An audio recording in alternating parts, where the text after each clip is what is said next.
let me start with my journey. My name is Ritu Yadav and I come from Madhya Pradesh, Bhopal, and this was my seventh attempt.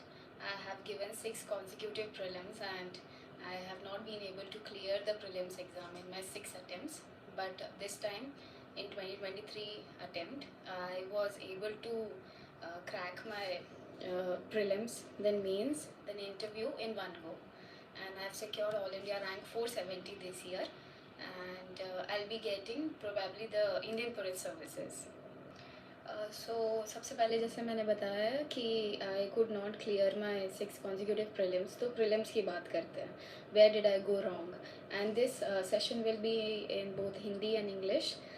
तो हम bilingual रखते हैं और आप भी in between मुझसे कुछ भी कमेंट्स में पूछ सकते हैं. जो भी मुझसे रेलेवेंट क्वेश्चन आपको हेल्प करेगी आपकी स्ट्रैटेजी में, I be more than happy to help you guys. So मैं एक रूरल एरिया से आती हूँ, and then from rural area I migrated to the urban setting in 2005. I have done my graduation and schooling from St. Xavier Schools, Bhopal, in English medium. Then I have done my graduation in BCom honors and masters in finance from Bhopal only. उसके बाद मैं 2017 से preparation चालू कर दिया था.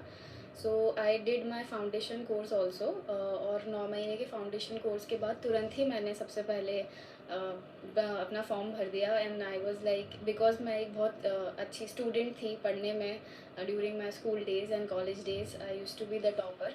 तो मुझे लगा कि जैसे ही जो भी कोचिंग में करा रहे हैं तो that will be more than sufficient and you are good to go. आपने फॉर्म भर दिया है, अपने फाउंडेशन कोर्स कर लिया है एंड आपका पेपर निकल जाएगा. But this is a myth. You need to, along with the coaching, you need to study the PYQs. You need to prepare all the topics जो UPSC पूछ रहा है, because through only through PYQs you'll be able to know कि actually UPSC का focus area क्या है. तो आप UPSC के PYQs के थ्रू ये जान पाएंगे कि हिस्ट्री में भी कुछ पर्टिकुलर टॉपिक्स रिपीट हो रहे हैं, पॉलिटी में भी पर्टिकुलर टॉपिक्स रिपीट हो रहे हैं, similarly in geography, environment and science tech और IR. तो सारी चीज़ें आपको तभी रियलाइज़ होंगी जब आप PYQs देखोगे.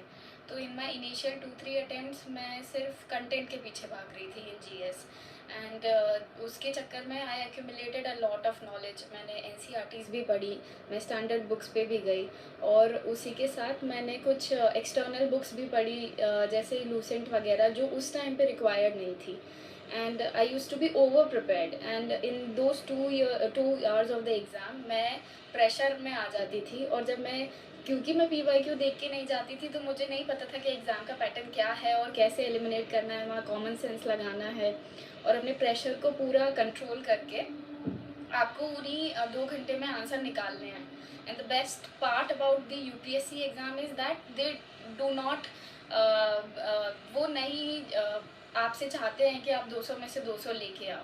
वो बस इतना चाहते हैं कि आप एक bare minimum cut off clear करो, और वो बेयर मिनिमम आप तभी कट ऑफ क्लियर कर सकते हैं जब आप एग्ज़ाम कंडीशन में सबसे पहले जाके मल्टीपल आप रिपीटेशन में एक बार देख लेते हो पेपर को. आप अपने आप को जैसे इस बार मेरे अटेम्प्ट में मैंने ये किया कि 2023 was an exceptional paper, most difficult paper, और आप कितनी भी प्रिपेयर्ड हो उसके बावजूद भी देर आर मैनी कैंडिडेट्स जो इस बार नहीं सिलेक्ट हुए हैं. बट इस बार मैं सिलेक्ट हो गई. क्यों? क्योंकि when I looked at the paper I was like कि ये क्या हो गया है, ये सारे ऑप्शंस चेंज हो गए, एलिमिनेशन टेक्निक यहाँ काम नहीं कर रही है, एंड इस पेपर में मैं क्या करूँगी. मैंने अपने आजू बाजू बगल में देखा कि सबका कंडीशन कैसा है. Then everybody was crying and सबका टेंशन वाला माहौल हो गया था. तो मैंने सोचा कि ठीक है, अब मैं भी क्या करूँगी. तो मैंने शुरू में इनिशियली पेपर को घुमाया, देखा, सारे क्वेश्चंस आइडेंटिफाई करे कि पॉलिटी से ये बन जाएगा, इकोनॉमिक्स से ये बन जाएगा, चलो 40-50 क्वेश्चंस की तो जुगाड़ हो जाएगी. बट फिर क्योंकि मैंने जो इनिशियल 5-10 मिनट्स लिए पेपर को देखने में, तो मेरा जो शॉक फैक्टर था वो वहीं के वहीं कंट्रोल हो गया.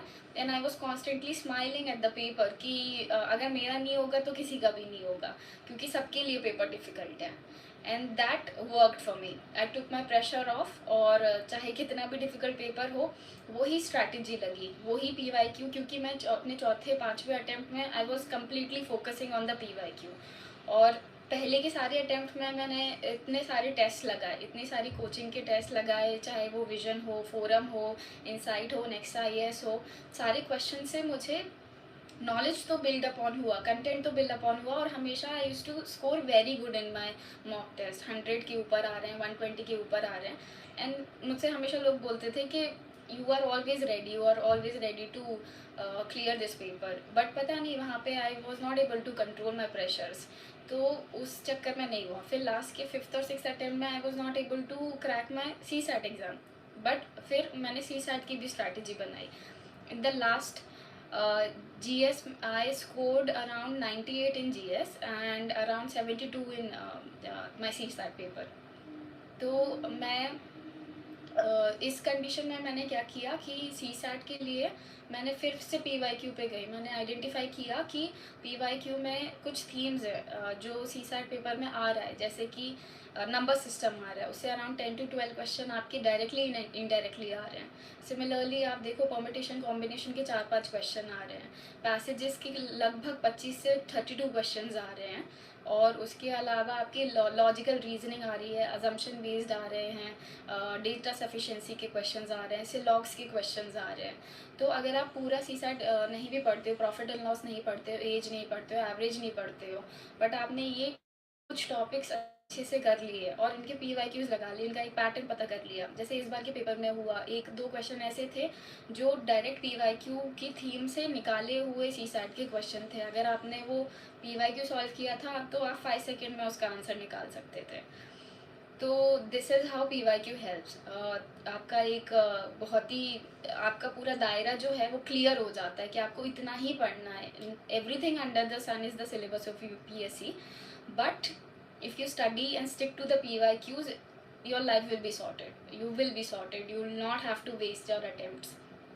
About wasting your attempts, अगर आप ने अपना फाउंडेशन कोर्स कर लिया है और उसके बाद आप अपने मेंस के लिए प्रिपेयर्ड नहीं हो, तो आप वो अटेम्प्ट प्लीज़ ना दिए, क्योंकि GS में आपको 4 पेपर लिखना है। GS पेपर 1, 2, 3, 4, एंड देन आपको 2 ऑप्शनल के पेपर लिखना है, आपको एक ऐसे लिखना है, 2 ऐसेज लिखने हैं, और आपको हिंदी इंग्लिश का दैट इज़ ऑप्शनल, बट फिर भी आपको इतने सारे पेपर लिखने हैं। तो अगर आप इतने सारे पेपर लिख रहे हो तो आपको इसकी राइटिंग प्रैक्टिस भी उतनी ही करनी है, क्योंकि प्रीलिम्स एग्ज़ाम आप कितने बार भी निकाल लो, अगर आपने मेंस एग्ज़ाम नहीं निकाला तो you will not get the interview call. And अगर आपको इंटरव्यू कॉल आ भी गई है and you are not getting though sufficient mains marks, तो आप इंटरव्यू से बाहर हो जाओगे और आप उस साइकिल में फंस जाओगे जहाँ पे आप इंटरव्यू से बाहर हुए, you are hardly getting that 1 month, फिर से प्रीलिम्स हो गया, फिर आप फिर से मेंस दे रहे हो, and if you are not mains prepared तो आप फिर से उसी साइकिल में फंस गए, फिर से आप प्रीलिम्स दे रहे हो, फिर से आप नेक्स्ट मेंस दे रहे हो। तो आप पहले अपना मेंस सॉर्ट करो। मेंस में सॉर्ट करने के लिए आपको सबसे पहले आइडेंटिफाई करना है आपके सोर्सेज। तो आपको जो आपके फाउंडेशन कोर्स के सब्जेक्ट्स होंगे प्रीलिम्स एंड मेंस में, तो आपको देखना है